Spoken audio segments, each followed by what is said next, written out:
Yeats was right. Where do ladders really start? Yeats's shop of foul, ragbone heart, where lonely times so long ago, telling all to your own echo, searching for my beating chest and everything we see that's blessed, in dialogue of self and soul, in circus animals on show. For I too stand and think and sit, when those thoughts enter mine to quit, think of mummy cloth wound and tight, or crazed old men that spite delight. What thought is left just at the end, but this no country for old men. Softly now and thinking some of what is past, passing to come to conclusions of thoughtful glance, of knower from known, dancer from dance. Sound the bells of All Souls' Night, that wine breath drink, those ghost-filled nights. The sounds I wish to sometimes hear, my thoughts wind up that ancient stair. A place that Yeats has talked about, where soul spills over heavy out, and all makes none or little sense, in bronze or gold magnificence, with cheeks of messy shadow meet, where Glencar water hits my feet. That stolen child, some fairyland, I've seen the weeping in my hands. That balanced life, the last of breath, tread on my dreams, but spare me death. Body broken with old man's sight, these crazy things, oh Yeats was right, and maybe now a place to go, for he thinks peace comes dropping slow. What did you know, old senator, but of Irish lore and of her, of thinking deep and hoping long, of seeming close, but being gone? A swirling mess and waking nights, awake again, no answers right. Sometimes I'll just stare at fire, hope to truly see a gyre. Yeats chose not where to begin, her always being half of him. To what else could I refer, wishing to be that half for her?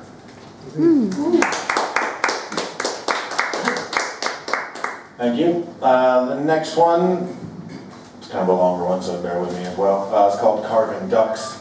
So when my grandfather retired, he obviously had time. He was a good artist, and he had time to be an artist, so I started carving ducks out of blocks of wood. Then he'd burn them, and all the little feather details he'd burn on there, and then he'd paint them. And the replica, they were amazing, and he'd enter them in the fair, and his whole house was decorated with these wooden animals. And when he ran out of room, he gave them away as gifts. So some of us got them, if you'd like to. It's called Carving Ducks. Those colors I remember could not have been from any natural thing. Gramps claiming, nothing in nature is perfect.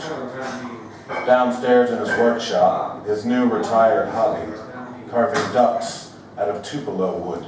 Shipped up from Florida, he would say. You smell that, Kyle? It's sweet smelling wood. You see, soft, from the swamps, good for carving. His hands rough with life would delicately start shaping his vision. Whatever bird filled his mind first. Perhaps the ducks that swam around his farm's pond when he was a boy. His love of all animals, so why birds? Why ducks?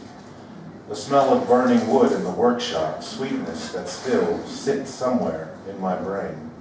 Wood burning every detailed line on every little feather, every angle getting the time it deserved. Until the duck became as alive as a black and white photograph, until he is ready to go color mixing 1,000 times, until his memories and his eyes agreed upon a certain type of green, or red, or blue, until out of the past and into this life. The metallic green of a mallard's head, his finest achievement, enough to win a blue ribbon at the county fair. When one of his ducks took second or third place, it was known. That first place bird was a parrot with a damn bright yellow beak. You just don't see that in nature. Judges are a bunch of rednecks from the valley. Don't know their asses from their elbows. A bunch of goddamn yo-yos. He let me carve a small fish into a plaque once. I ruined the tail fin, completely uneven. That's okay, Kyle. Nothing in nature is perfect. His cabin became a wooden zoo. Ducks, other birds, even fish swam around the rooms. His heart full with his new hobby, Gramps began to create wooden gifts for people. The mallard he carved me burned and painted, sits on a small wooden table.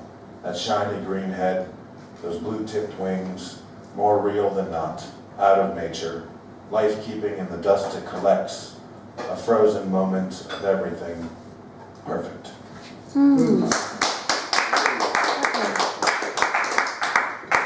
I'll give you one more, that's all right? Yeah.